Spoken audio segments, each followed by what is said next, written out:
Buenas noches. Hoy vamos a dar una charla sobre dermatitis atópica a cargo del doctor en veterinaria Miguel Ángel Rodríguez.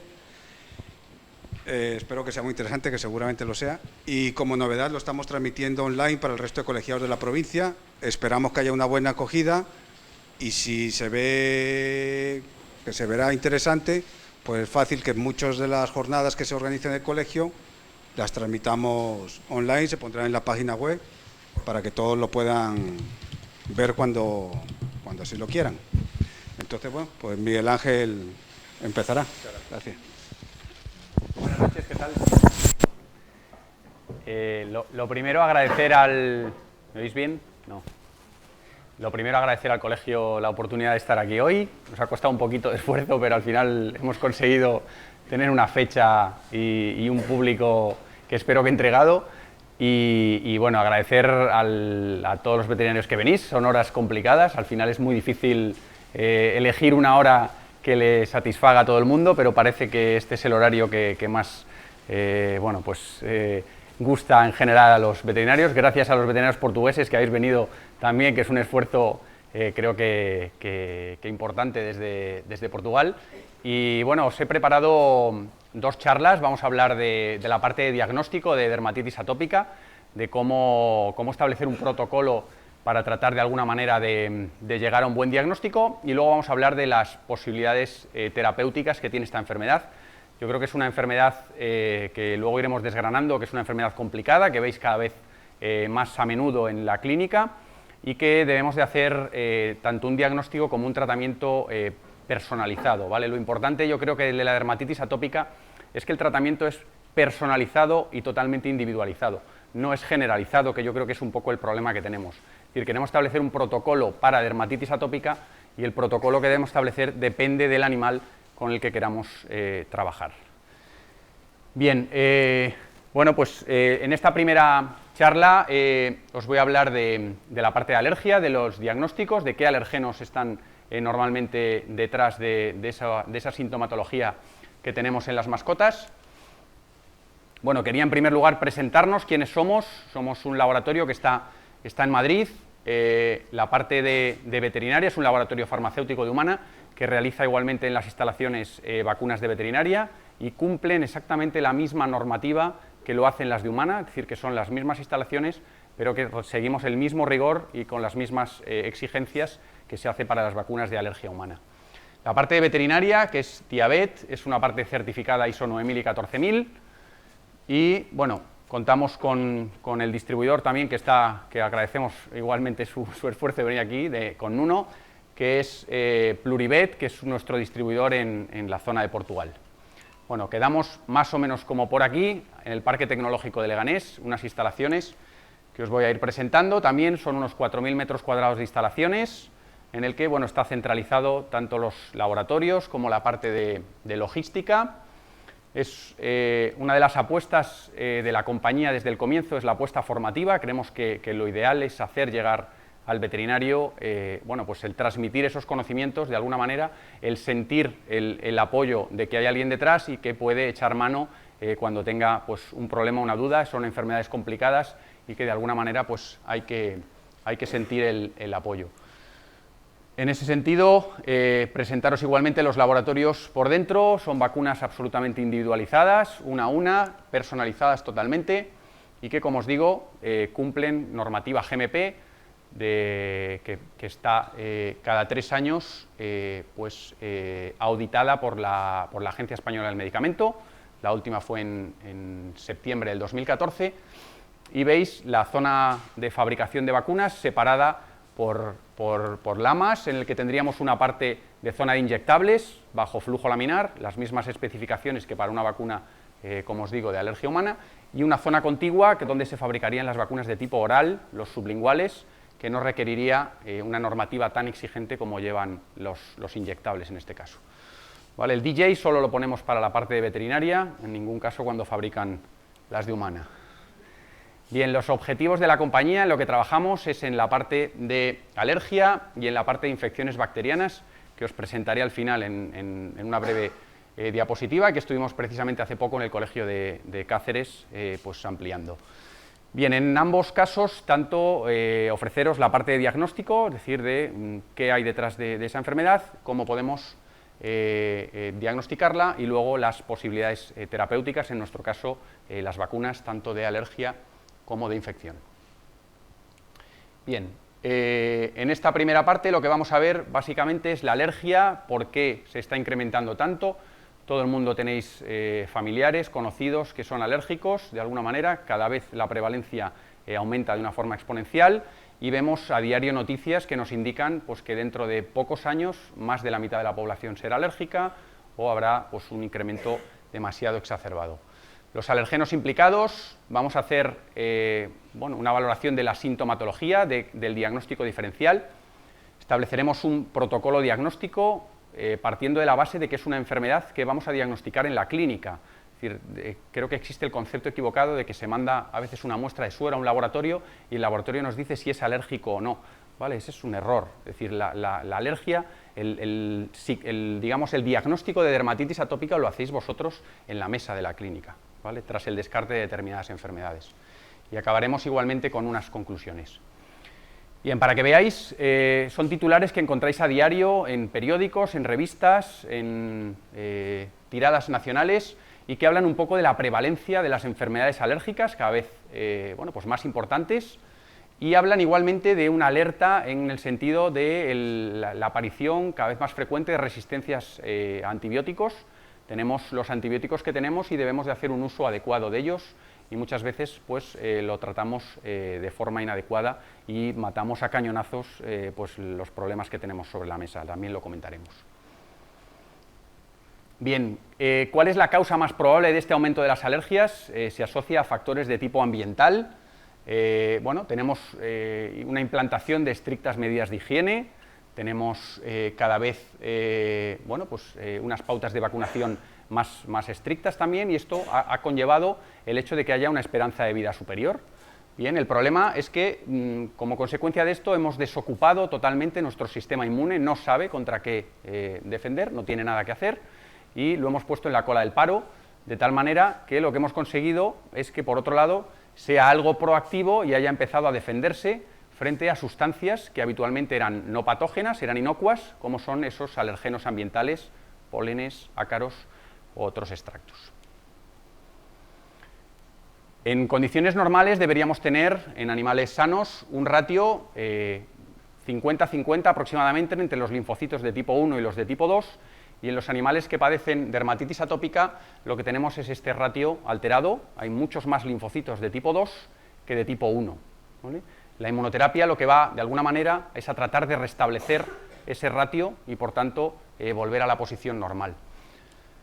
Como consecuencia, esos linfocitos de tipo 2 lo que van a hacer es producir linfocitos B, que a su vez producirán inmunoglobulinas de tipo E. Esas inmunoglobulinas de tipo E se van a pegar, digamos, a la superficie de determinadas células, como son los mastocitos, los basófilos, y esto es lo que consideramos el proceso de sensibilización. En la primera exposición al alergeno se produce esta cascada, y en sucesivas exposiciones lo que va a producirse es que esas células van a romperse y van a liberar mediadores que nos van a producir pues, ese aumento de histamina, de sustancias que nos van a producir pues, ese picor y esa sintomatología que vamos a ver en las mascotas. Existe una segunda teoría, que es el mecanismo de tolerancia inmunológica, y es que serían pues, los linfocitos T reguladores los que de alguna manera inhibirían la vía T1 y T2. Si inhibimos la vía de los linfocitos TH2, por tanto estamos inhibiendo la producción de inmunoglobulinas E, y por tanto no se pegarían a la superficie de mastocitos basófilos y no se produciría esa degranulación. Después de 100 años todavía no se ponen de acuerdo en cuál es el mecanismo exacto de la alergia. Esta diapositiva para haceros un poco hincapié en el impacto negativo que tienen los antibióticos sobre el desarrollo de las alergias. Universidad americana, donde tienen tiempo para estudiar este tipo de cosas, y lo que hacen es darle antibióticos hasta que destruye la flora intestinal en determinados ratones, y analizan cómo están esos ratones que han sido, digamos, destruido su flora. Y lo que descubren es que tienen mayor población de linfocitos de tipo 2 y un elevado nivel de IgEs. Es decir, que la misma flora intestinal lo que evitaba de alguna manera es una sobreexpresión de células de la alergia. Es decir, que el hecho de que muchas veces utilicemos antibióticos de forma exacerbada provoca o desencadena que se produzcan más alergias. Entramos un poquito en materia y hablamos de que la alergia es una hipersensibilidad de tipo 1 mediada por inmunoglobulina E y en el que, como os he comentado antes, en esa primera exposición se produce esa linfocitos B que van a producir IgE y a continuación en sucesivas exposiciones se liberan esos mediadores como consecuencia de una nueva entrada del alergeno.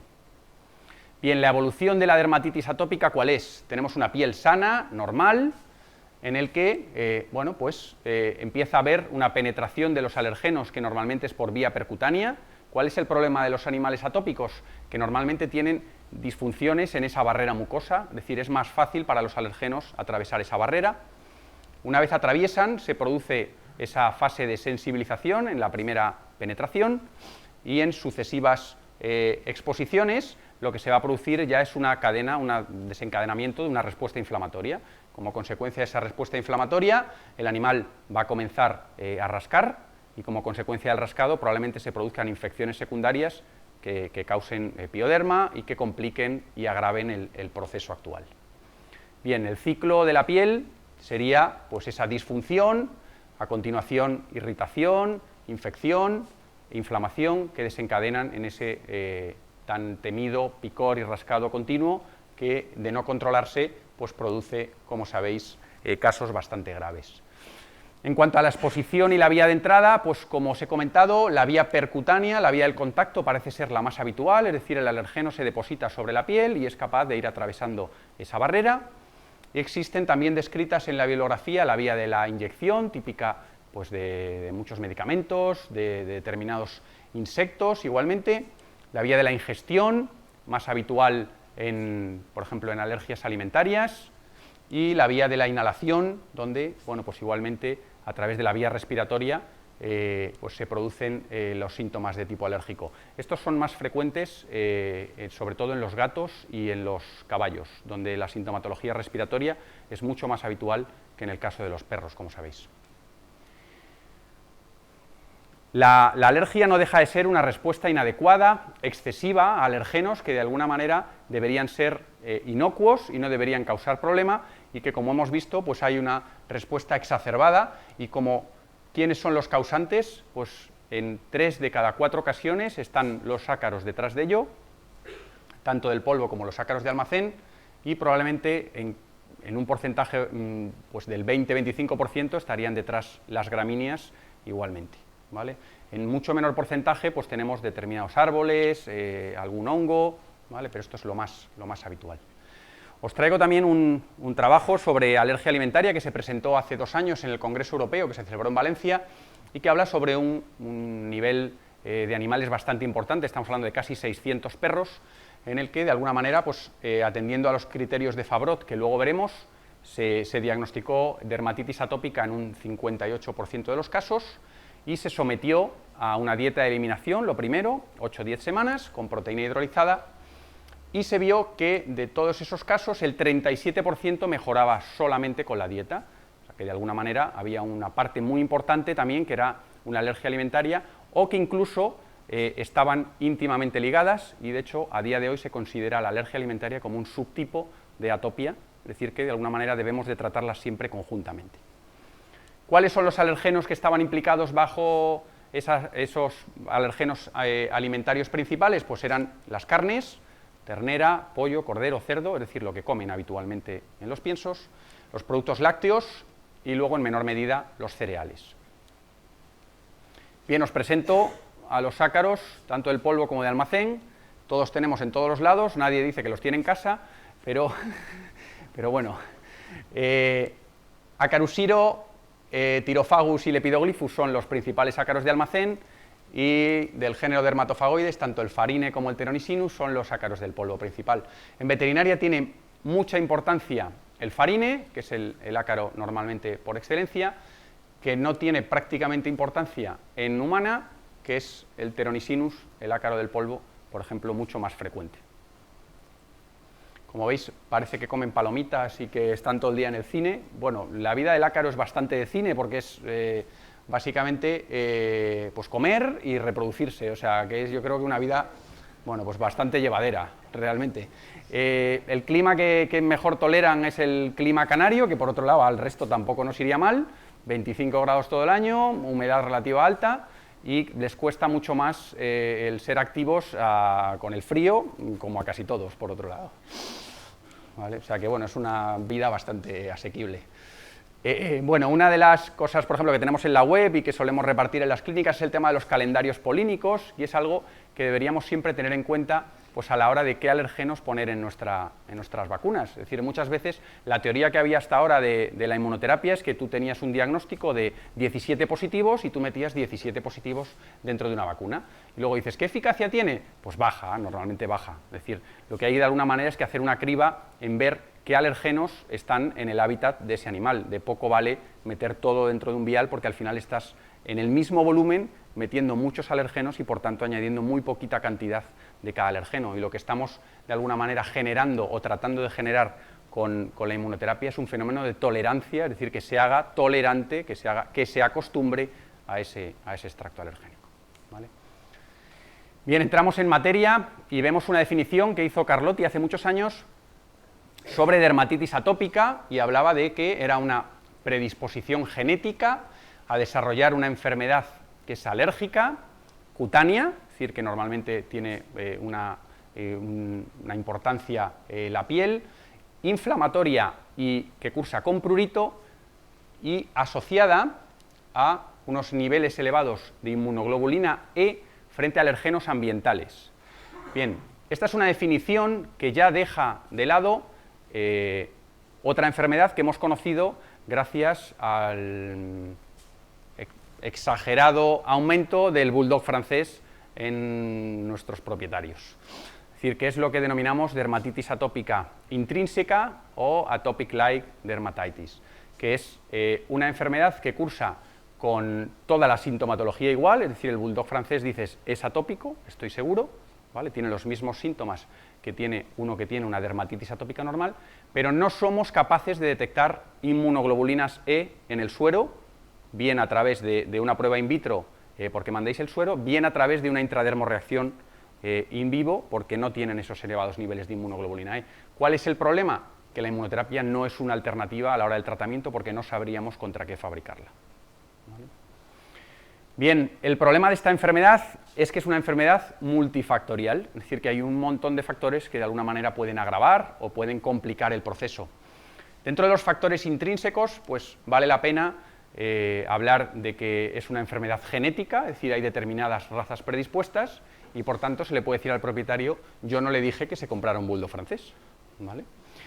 Lo otro es que hay una disfunción de la barrera mucosa y en estos animales pues, es típico, como os digo, que la penetración percutánea sea mucho más sencilla porque tienen precisamente déficit de determinadas proteínas en esa barrera. Alteraciones de tipo inmunológico. Todos estos animales no van a tener ese ratio normal T1-T2 de 50%, sino que va a estar desplazado hacia los linfocitos de tipo 2. Y factores de tipo extrínseco, como que son que todos los animales no son alérgicos a los mismos alergenos y por tanto sí que vale la pena hacer un diagnóstico y saber a qué alergenos es alérgico ese animal. Y existe un ambiente microbiano de alguna manera que facilita el hecho de que se produzcan infecciones de tipo secundario, piodermas, que complican y agravan el proceso. Y hay, como os digo, pues faltas de determinadas proteínas, como son las filagrinas, las caspasas, que tenemos que tratar de alguna manera de incorporar a través de la dieta. Muchas veces ya los piensos y las casas comerciales están incorporando rico en omega 3, omega 6, filagrina, esfingosina, ¿vale? Ese tipo de cosas mejoran lógicamente la barrera y la piel del animal. Bien, las manifestaciones clínicas que vemos en el comienzo es que si cogiésemos un animal que comienza con una dermatitis atópica veríamos que hay prurito y prácticamente no hay lesiones, solo son lesiones de tipo primario, hay eritema y alguna pápula. Esto es lo que vemos en una fase inicial. El problema es que muchas veces nos llegan a la clínica en fases mucho más avanzadas. Hay la piel engrosada, hiperpigmentación, liquenificación, hay rascado y pérdidas de pelo ya importantes y ya decirle, bueno, usted ¿Al principio solo se rascaba? Dice, sí, claro, solo se rascaba, pero estamos ya en una fase mucho más avanzada, es complicado. Cursa normalmente, y sabéis, con otitis, que suelen ser bilaterales, y en el caso de los gatos, vale la pena nombrar, igual que en los caballos, que es frecuente procesos de tipo asmático y de tipo respiratorio. Lo veremos ahora, pero bueno, entre los criterios de Favrot, uno de ellos es que la edad de presentación típica era entre el año y los 3 años de edad. Cuando conocimos los bulldog francés hemos bajado ya hasta los 6 meses y dentro de poco diremos que desde que nacen los bulldog francés son alérgicos hasta los 3 años. ¿Vale? Pero bueno, ya hay una edad de presentación más temprana y ya se contempla como tal.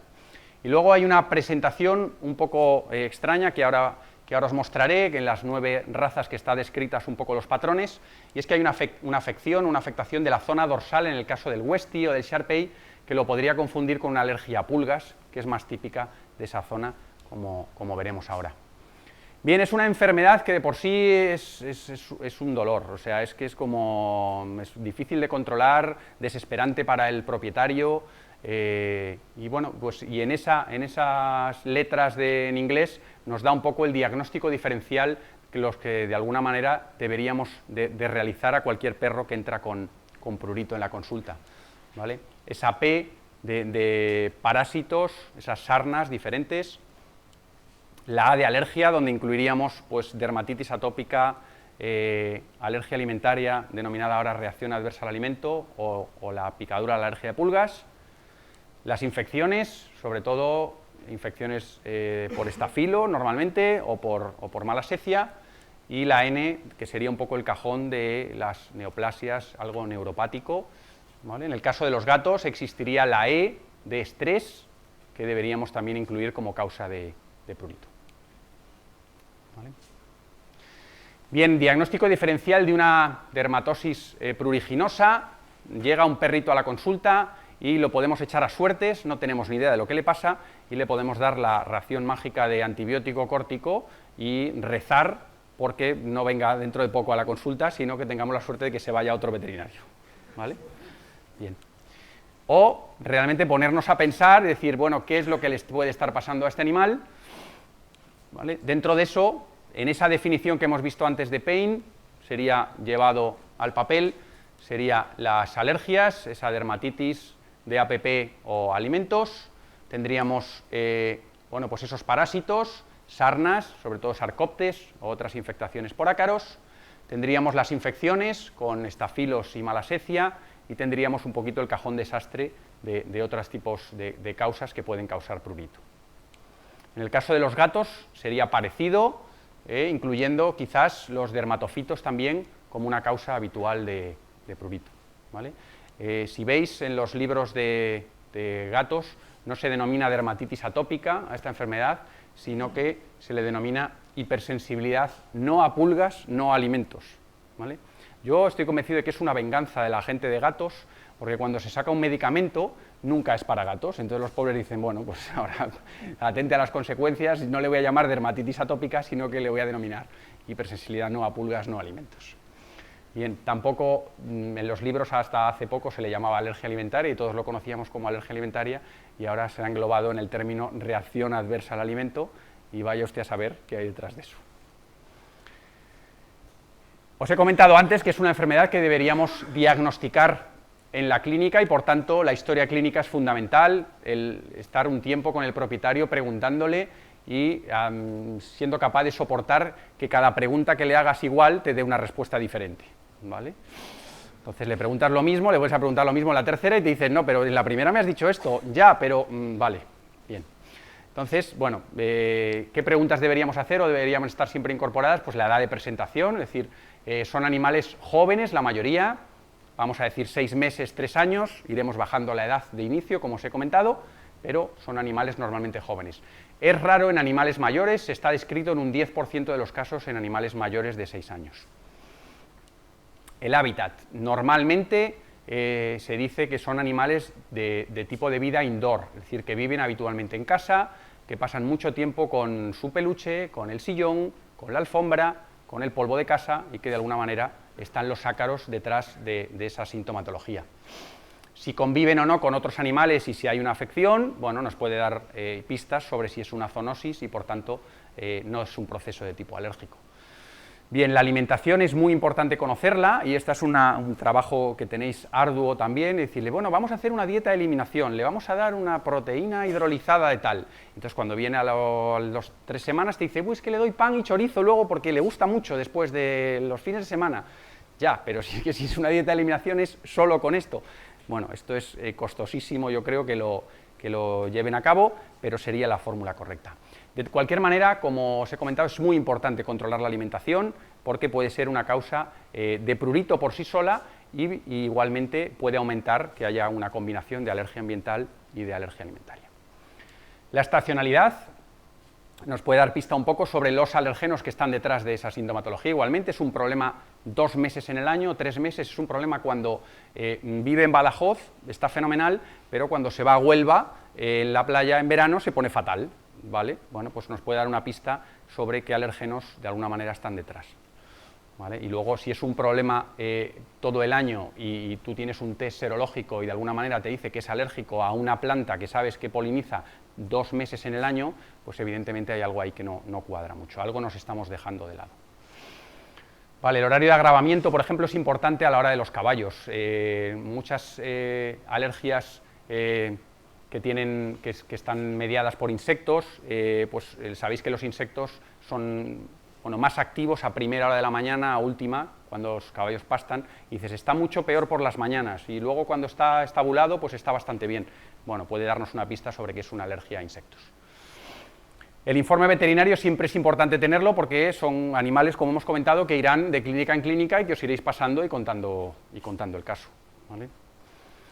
Estos son los criterios de Fabrot, que, bueno, para alguien tienen... Hay gente que los sigue y dice que tienen interés y hay gente que dice que no valen absolutamente para nada. Bueno, no dejan de ser 7 o 8 preguntas sencillas de realizar y que nos dan, a priori, si 5 de 7 son afirmativas, nos dan una probabilidad de atopia del 80%, con lo cual, bueno, es una cosa más para, de alguna manera, confirmar nuestro diagnóstico de dermatitis atópica. Las preguntas, ¿cuáles son? ¿El perro tiene menos de 3 años cuando empezó a rascarse? Normalmente la respuesta es afirmativa, hemos dicho que son animales jóvenes, entre 6 meses y 3 años, y por tanto suele ser sí. ¿El perro vive en el interior de casa? Tipo de vida indoor, generalmente por ácaros, por lo tanto suele ser afirmativa normalmente. Antes de tener lesiones, solo tenía picores. Esto es lo que hemos comentado antes, es decir, el prurito o la dermatitis atópica comienza con prurito, eritema y pápulas. Pero claro, si el perro llega con la piel así, preguntarle si empezó con prurito, igual se te queda mirando y te dice, te has vuelto loco. Afectación de las patas delanteras, os mostraré ahora esas 9 razas que están descritas, pero todas coinciden en que hay pododermatitis y suele ser habitual. Afectación de los pabellones, también hemos dicho que suelen ser otitis de tipo bilateral, y las 2 siguientes preguntas van un poco encaminadas al diagnóstico diferencial con otras causas habituales de prurito. Afección, en este caso sanos los bordes de las orejas, el diagnóstico más típico o la afección más típica suele ser sarcoptes en esos bordes de las orejas, libre de lesiones dorsolumbar, suele ser una zona típica de pulgas y por tanto de alguna manera las 2 suelen ser negativas en el caso de una atopia. Y luego existe una 8ª pregunta, es sobre si responde o no a córtico, es decir, o a tratamiento sintomático en este caso. Normalmente las alergias responden a corticoterapia en fases iniciales, claro, si lleva 3 años tomando córticos, igual la respuesta es negativa, ¿vale? Os presento los patrones fenotípicos que veis aquí, son 9 razas en las que están descritas y veis esa pododermatitis de las patas delanteras, Westie, el bulldog francés, el Jack Russell, veis esa afección de la zona dorsal, en un 40-60% de los Westies hay una afección de la zona dorsal, con lo cual vale la pena tener en cuenta eso para no confundirlo con una alergia a pulgas. Y las otras 6 razas, pues igualmente esa afección de las zonas dorsal, una afección de la zona ventral en el caso del pastor alemán, más habitual, y bueno, el Shar-Pei tiene entidad suficiente para hacer lo que le dé la gana y evidentemente rascarse donde quiera, ¿vale? Para eso es un Shar-Pei. Como veis es absolutamente diferente al resto de las razas. Bien, 2 conceptos para incluir, que uno es el concepto de umbral de prurito, es decir, tenemos un animal que es atópico, y que además tiene disfunciones en la barrera, es decir, es una piel que no hemos tratado con champuterapia, no está hidratada, es decir, tiene esa falta de proteínas. Tenemos infecciones secundarias, no le estamos dando antibiótico y ya tiene piodermas secundarias. Come lo que le da la gana, es decir, lo que el dueño le parece, y además tiene pulgas, o sea, tiene el pack completo de prurito.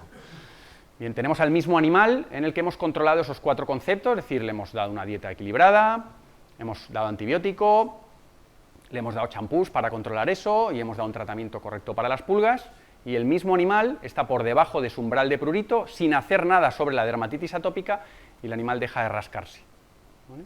La dificultad de este concepto de umbral de prurito es que es absolutamente individual según el animal. Es decir, hay animales que solamente con ese manejo sería suficiente para controlar una dermatitis atópica y hay animales que se seguirían rascando mucho aunque tengamos esos 4 conceptos controlados. Otro concepto es la escala de prurito, es decir, valorar de 0 a 10 cuánto se rasca mi mascota en la clínica. Bien, entonces le preguntáis al propietario y dice, a ver, entre 0 y 10, ¿cuánto cree que se rasca? Dicen 12. Dice, fenomenal, 12. Entonces, un animal que se rasca 12 o 10 es un animal que se está rascando todo el rato en la consulta. Da igual que le intentéis dar un premio, da igual que le intentáis distraer, es un animal que necesita rascarse porque tiene mucho prurito. Suele ser típico de parásitos normalmente, ¿vale? Las sarnas están de esos rascados tan exagerados. Las alergias suelen estar en pruritos de grado medio, 5, 6, 4, según el baremo del propietario, 7, pero encajaría más con un prurito de tipo medio.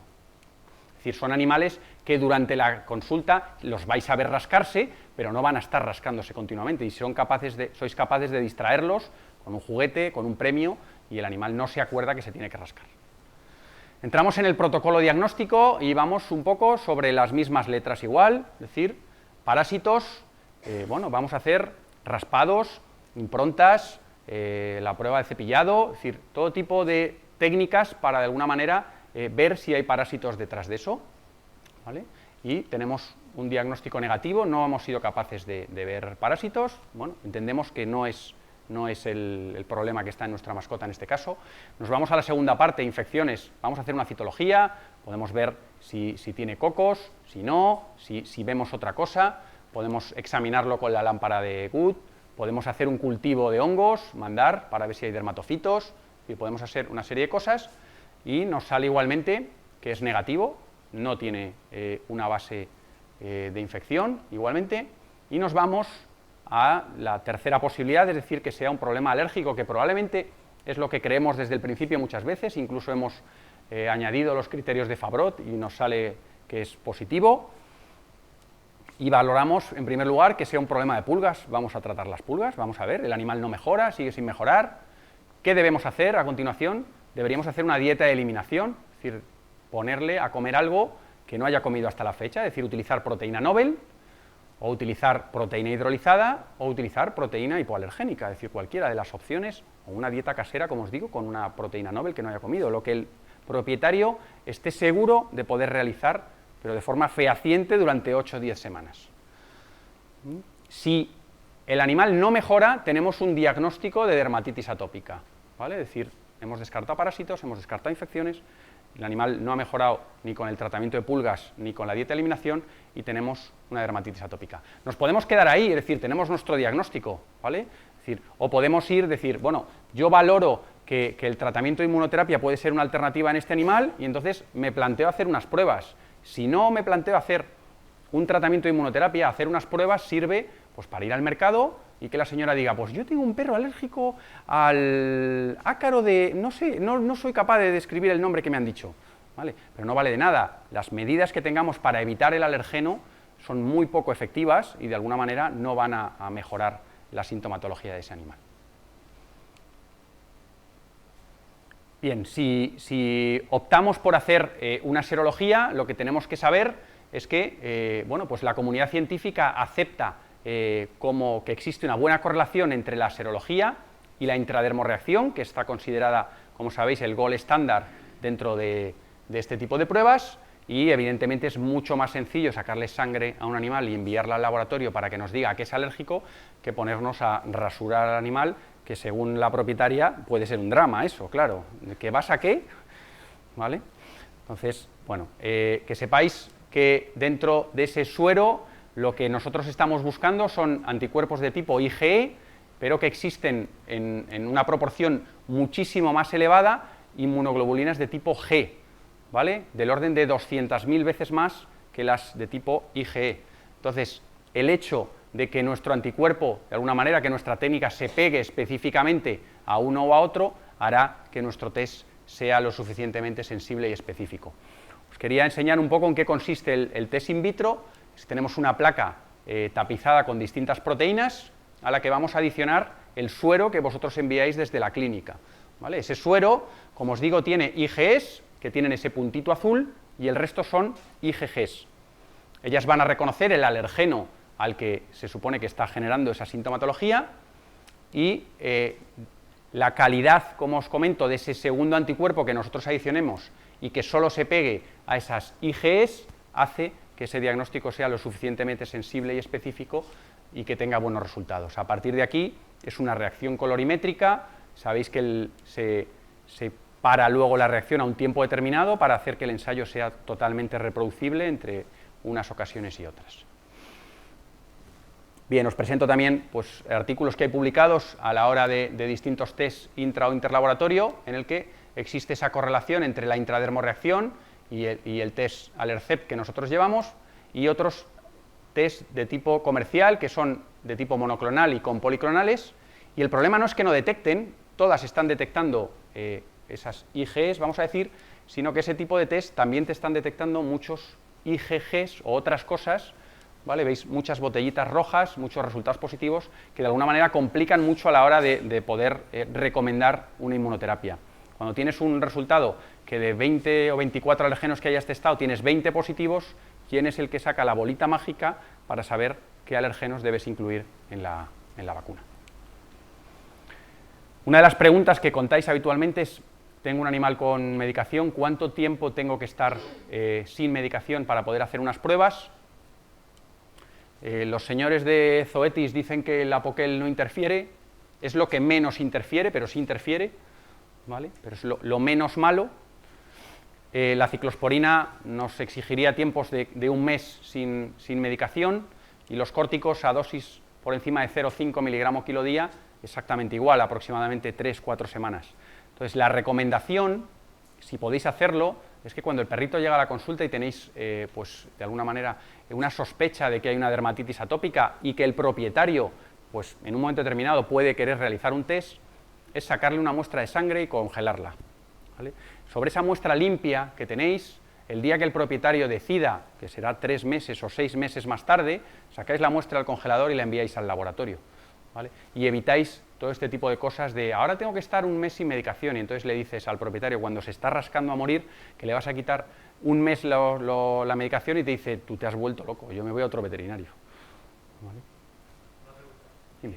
¿Congelaríamos suero o...? Si podéis, suero, mejor, siempre. Mejor calidad de muestra, mejor calidad de resultados. Lo ideal es suero. Que no tenéis porque no hay posibilidad de tener una centrífuga o lo que sea, pues sangre entera, ¿vale? Bueno, la forma de envío, nosotros trabajamos con NACEX, eso, cada laboratorio tiene lo suyo. Básicamente lo que os va a pedir cualquier laboratorio es ese suero con un formulario de diagnóstico, como sabéis, ¿vale? ¿Qué tipos de test podemos solicitar normalmente a nivel de alergia? Pues existen lo que se denominan los screening. Los screening son esas cosas que nos dicen si es atópico o no es atópico. Ya lo sé, sí, ya sé que es atópico. Si es que yo no necesito que un laboratorio me diga que es atópico, ¿vale?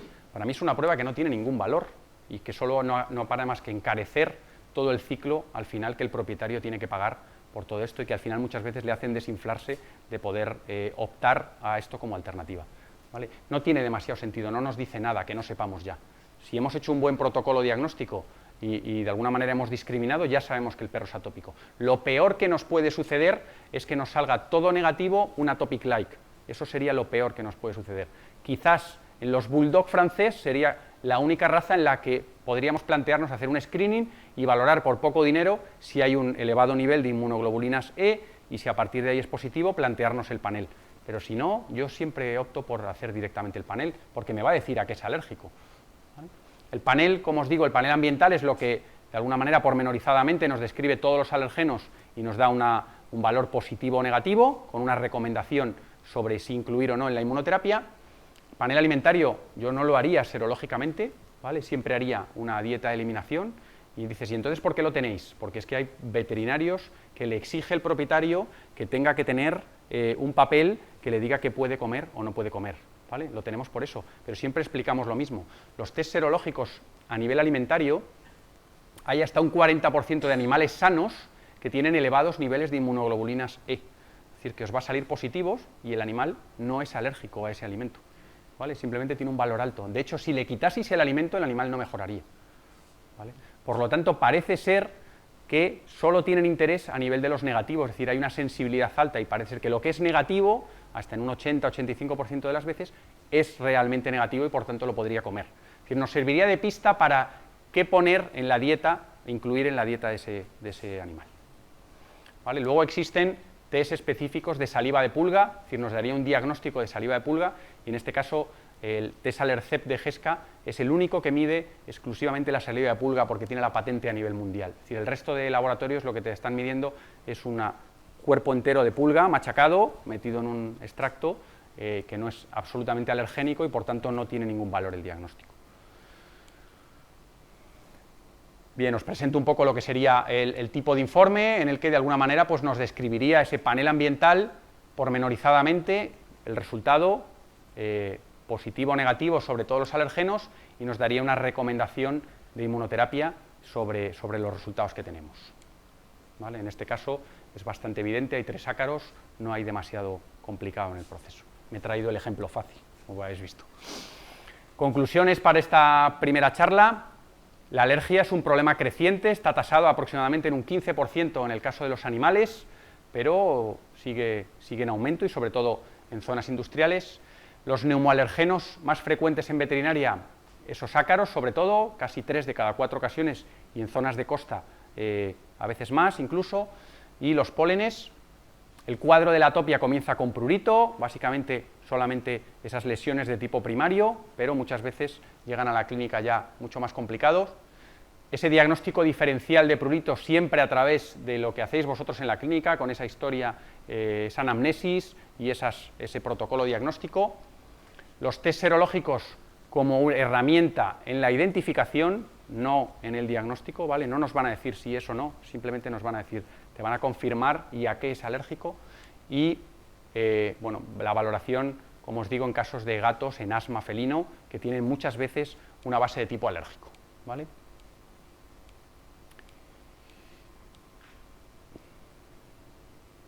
Bien, os presento ahora a continuación la segunda charla.